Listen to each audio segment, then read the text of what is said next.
Hello and welcome to this week's Climate Dispatch. Johanna Miller, Vermont Natural Resources Council, here with my colleague Dan Fingus, Vermont Conservation Voters, and we're really grateful to have the time today of Representative Scott Campbell, who is the new Vice Chair of the House Energy and Digital Infrastructure Committee.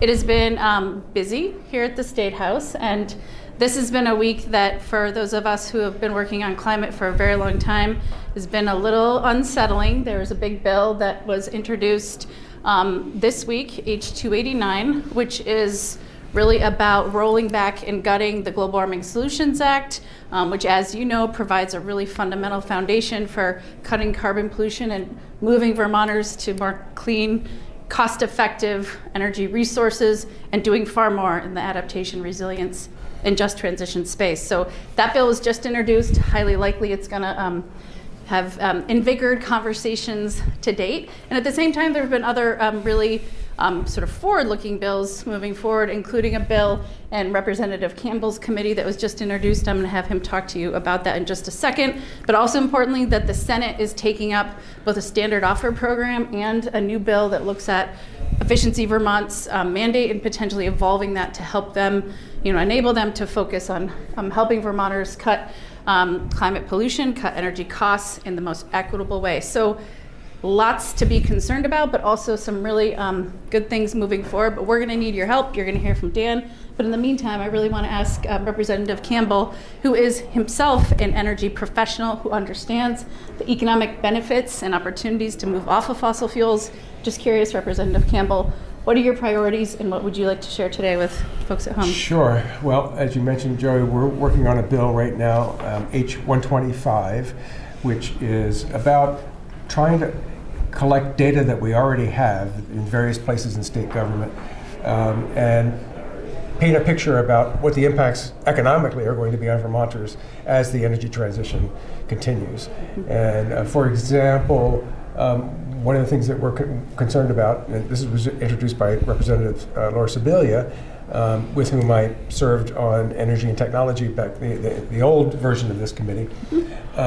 What she was concerned about is, as an example, is what happens when fewer people are using fuel oil for heating or propane for heating, and the sort of small mom and pop dealers wind up going out of business or being bought up by larger interests around the state. So we have fewer companies delivering fuel, and what impact does that have on people? Mm-hmm. Does it mean that we'll wind up having sort of fuel deserts in parts of the state, especially rural parts of the state? So I'm in St. Johnsbury, Northeast Kingdom, and it's the most rural part of the state, and that's obviously a real concern. Some people in the committee have expressed some skepticism that we could have an actual desert, an actual place where people can't get fuel. And that may not happen, at least not for a while. But what I think will happen, and we're already seeing happen actually, is fewer options for people to get fuel. There was just a post in Front Porch Forum yesterday that I saw. Some senior fellow in Peacham was having trouble getting fuel delivered to his house. He's been 9 days without heat now, and he can't. Everybody he calls either says, we can't get there for 3 or 4 days or until next week, or we're not going to deliver to you because you're not one of our customers. So we're already seeing the beginning of sort of not lack of service, but harder to get service. Mm-hmm. So that's one of the concerns that we're trying to get at with this with H-125. Us again assembling data from different parts of the state government to try to understand what the impacts are going to be economically as well as environmentally on Vermonters.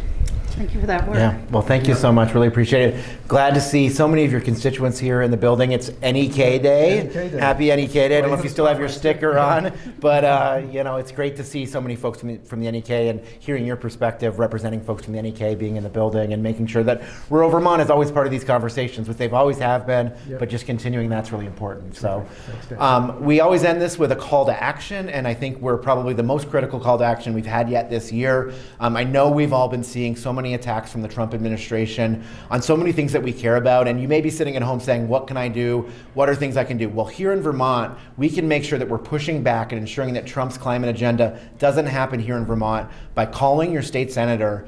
We are hearing that Republicans in the state Senate are going to be trying some maneuvering on the floor to try to get these repeal bills on the Global Warming Solutions Act and the Renewable Energy Standard to a vote next week. And we have to stop that, and we have to let our state senators know that we will not stand for that. So call your state senators today, tomorrow, Monday, and let them know that this will not be good for us, that you are a Vermonter, you care about the environment, and you want us to not roll back our climate future. Thanks so much. Thanks. Thank you.